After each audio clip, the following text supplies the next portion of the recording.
Welcome back.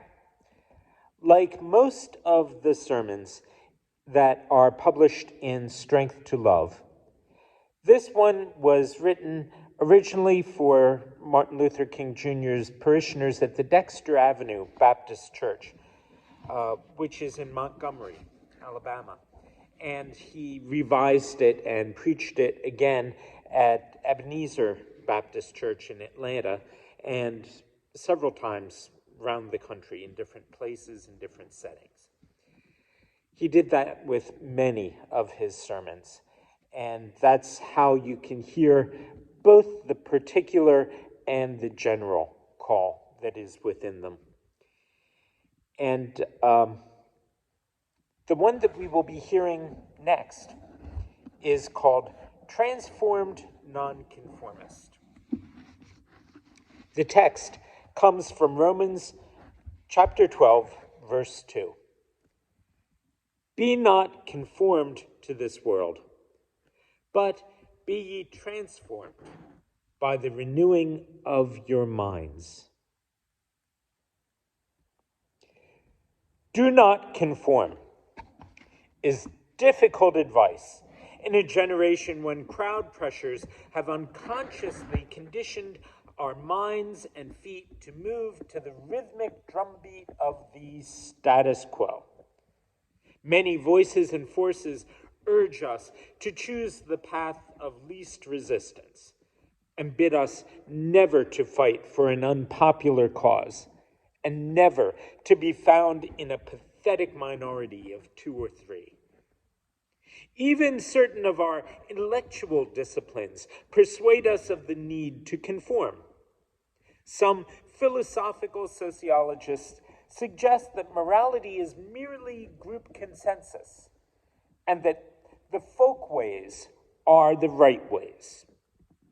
Some psychologists say that mental and emotional adjustment is the reward of thinking and acting like other people.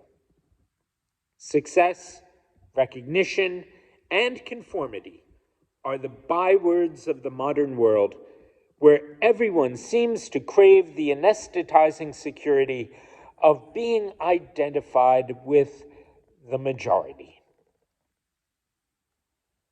In spite of the prevailing tendency to conform, we as Christians have a mandate to be nonconformists. The Apostle Paul, who knew the inner realities of the Christian faith, counseled, "Be not conformed to this world, but be ye transformed by the renewing of your mind." We are called to be people of conviction, not conformity, of moral mobility, not social respectability. We are commanded to live differently and according to a higher loyalty. Every true Christian is a citizen of 2 worlds, the world of time and the world of eternity. To the Philippian Christians, Paul wrote, "We are a colony of heaven." They understood what he meant, for their city of Philippi was a Roman colony. When Rome wished to Romanize a province, she established a small colony of people who lived by Roman law and Roman customs, and who, though in another country, spread the gospel of Roman culture. Although the analogy is imperfect, the Roman settlers lived within a framework of injustice and exploitation, that is, colonialism. The apostle does point to the responsibility of Christians to imbue an unchristian world with the ideals of a higher and more noble order. Living in the colony of time, we are ultimately responsible to the empire of eternity. As Christians, we must never surrender our supreme loyalty to any time-bound custom or earth-bound idea, for at the heart of our universe is a higher reality, God and his kingdom of love, to which we must be conformed.